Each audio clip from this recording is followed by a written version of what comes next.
शिमला में कुछ ऐसा हुआ जिसने पूरे हिमाचल की राजनीति में हलचल मचा दी। एक तरफ छात्र अपने भविष्य के लिए सड़क पर उतरे थे, दूसरी तरफ नेता अपनी राजनीति चमकाने में लगे थे और फिर हुई सीधी भिड़ंत, धक्का मुक्की, नारेबाजी और आखिर में पुलिस को बीच में आना पड़ा। सवाल ये है कि जब देश का युवा अपने भविष्य के लिए सड़क पर है तो नेता उसके साथ है या अपनी राजनीति में व्यस्त है।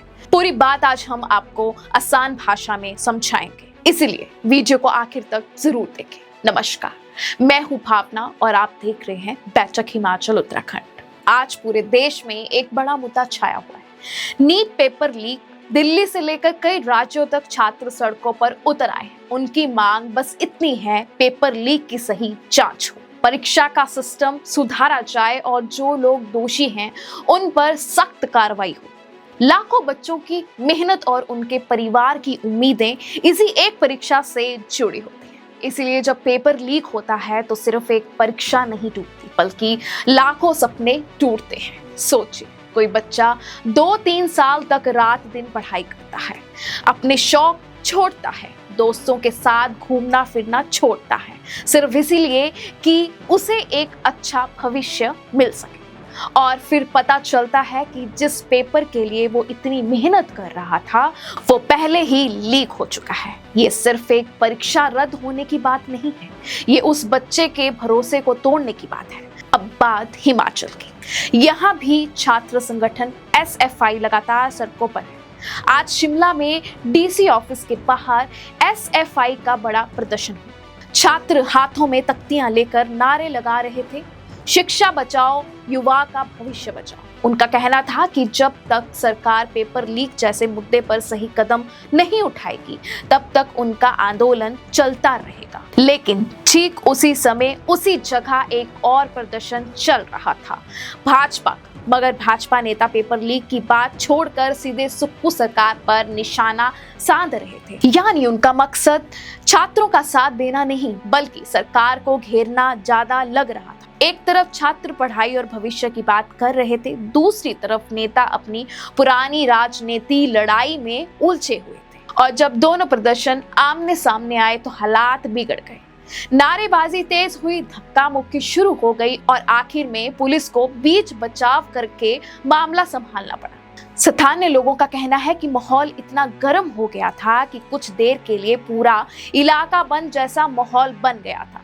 दुकानदारों ने अपनी दुकानें जल्दी बंद कर ली और आम लोग वहां से दूर रहने की कोशिश करते दिखे। अब सवाल ये उठता है कि जब पूरे देश में सबसे बड़ा युवा मुद्दा पेपर लीक बना हुआ है तो हिमाचल भाजपा को क्या करना चाहिए था? क्या उसे भी छात्रों के साथ खड़े होकर इस मुद्दे पर आवाज उठानी चाहिए थी या फिर उसका पूरा ध्यान सिर्फ सुक्खू सरकार को घेरने पर ही रहना चाहिए था? यही सवाल अब राजनीतिक हलकों में उठने लगा है। और सबसे दिलचस्प बात यह है कि हिमाचल भाजपा के कई बड़े नेता इस मुद्दे पर ज्यादा नहीं बोले। जितना जोर वो दूसरे मुद्दे पर लगाते हैं उतना इस बार नहीं दिखा। शांता कुमार जैसे नेता जो अपनी ही पार्टी की सरकार हो या विपक्ष की, खुलकर अपनी राय रखने के लिए जाने जाते हैं। महंगाई हो, भ्रष्टाचार हो, संगठन हो या सरकार, हर मुद्दे पर बोलते रहे। लेकिन इस बार नीट और पेपर लीक जैसे बड़े मुद्दे पर उनकी चुप्पी भी चर्चा का विषय बन गई है।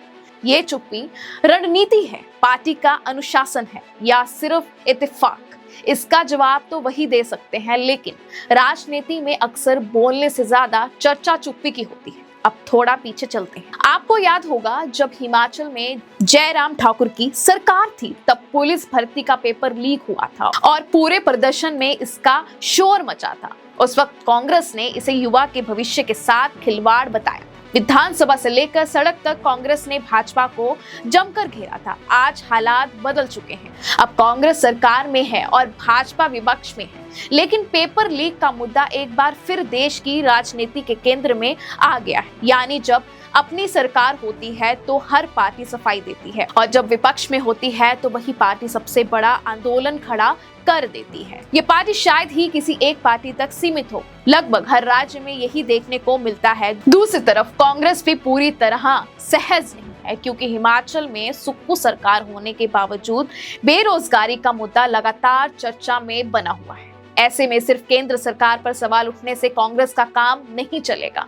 उसे ये भी देखना होगा कि युवाओं के मुद्दे पर उसकी राजनीति सिर्फ विरोध तक सीमित नहीं है, बल्कि समाधान भी लेकर आती है। यहीं पर मुख्यमंत्री सुखविंदर सिंह सुक्खू का एक बयान भी काफी चर्चा में है। सीएम सुक्खू ने सवाल उठाया कि पेपर लीक के मामले बार बार भाजपा शासित राज्यों में ही क्यों सामने आते हैं, लेकिन अगर तथ्यों को देखें तो तस्वीर इससे कहीं बड़ी है। सच्चाई ये है कि पेपर लीक किसी एक पार्टी या एक राज्य की समस्या नहीं है। हिमाचल में जयराम सरकार के दौरान पुलिस भर्ती पेपर लीक हुआ।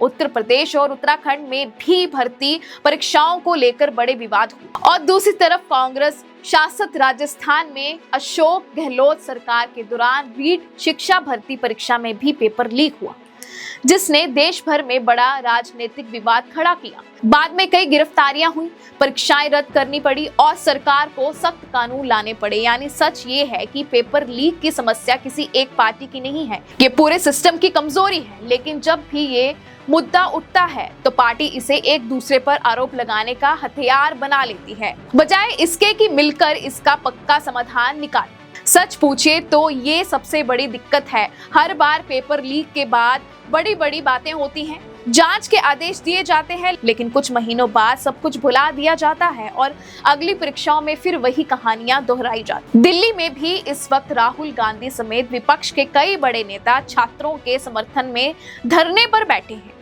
कांग्रेस लगातार केंद्र सरकार से जवाब मांग रही है, वहीं भाजपा का पूरा ध्यान प्रधानमंत्री की सुरक्षा और विपक्ष के प्रदर्शन के तरीके पे ही रहा। यानी एक तरफ छात्र पढ़ाई और अपने भविष्य की बात कर रहे हैं और दूसरी तरफ राजनीति सुरक्षा बनाम प्रदर्शन की बहस में उलझी हुई नजर आ रही है। हिमाचल में इसका असर इसलिए भी ज्यादा गहरा है क्योंकि यहाँ हर सरकारी नौकरी हजारों परिवारों की उम्मीद से जुड़ी होती है। पुलिस भर्ती पेपर लीक ने पहले ही युवाओं के भरोसे को गहरा झटका दिया था। अब जब देश भर में एक बार फिर पेपर लीक की बहस छिड़ी है तो हिमाचल के युवाओं के लिए ये सिर्फ दिल्ली का मुद्दा नहीं है, बल्कि उनके अपने अनुभव से जुड़ा हुआ मामला है। कई युवा तो ये भी कहते हैं कि उन्हें अब सरकारी परीक्षाओं पर भरोसा करना ही मुश्किल लगने लगा है और यही सबसे बड़ी चिंता की बात है। आने वाले दिनों में ये मुद्दा और बड़ा हो सकता है। अगर छात्र आंदोलन और तेज होता है तो भाजपा पर भी दबाव पड़ेगा, वो युवाओं के सवालों पर ज्यादा साफ रुख अपनाए।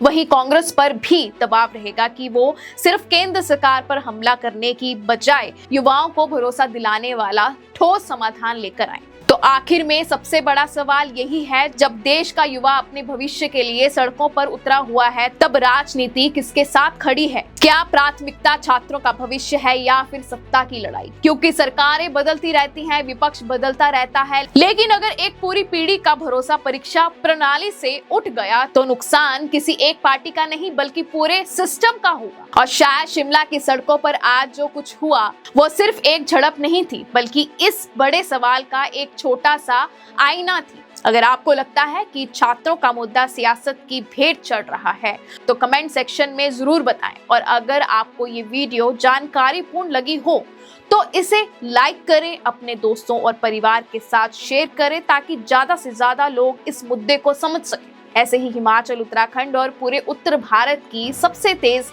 और भरोसेमंद खबर के लिए बैठक हिमाचल उत्तराखंड को सब्सक्राइब करना बिल्कुल ना भूलें और साथ में बेल आइकन भी दबा दें ताकि हर बड़ी अपडेट सबसे पहले आप तक पहुंचे। मैं हूं भावना, मिलते हैं अगली बड़ी खबर के साथ। तब तक अपना और अपने परिवार का ख्याल रखिए। नमस्कार।